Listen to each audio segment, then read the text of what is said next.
Station और जनगहली अंचल चोरी और लुट कर फेरार मारुथिबा युवकों को धरिला देवगढ़ पुलिस। दुईटी बाइक गोटे लैपटॉप सह 7टी मोबाइल फोन जबत होईछि।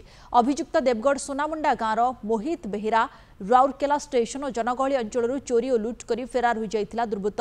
गत 17 तारिख दिन देवगढ़ सहर मोबाइल दुकान गोटे मोबाइल चोरी कर फेरार हो जाइथिला अभियुक्त। अभियोगर तदंत बेले अभियुक्त ठारू गोटे पर गोटे लुट सामग्री जबत करिछि देवगढ़ थाना पुलिस। देवगढ़ आदर्श थाना रे आयोजित एक सांबादिक सम्मेलन रे सूचना देले SDPO Soumya Ranjan Malik. Deogarh PS case number 168/24 ई केस रे तुषार कांत नामक जने कंप्लेनेंट तांको मोबाइल दुकान रो मोबाइल OnePlus मोबाइल गोटे चोरी होइतिला बोली से कंप्लेन दिथिले।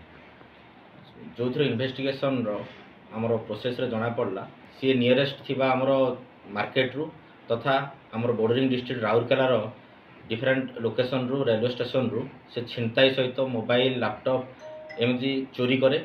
बाइक भी आने ताकू आनी से सेकेंड हैंड रे लोक मान को बिके और डिस्पोज करे। जानी पारलु जे से राउरकेला समेत हमरो बॉर्डरिंग डिस्ट्रिक्ट रू ताकू चोरी आनी छि और ताकू से डिस्पोज कर दी थांदा जदी ठीक टाइम रे हम धरि न थांदा।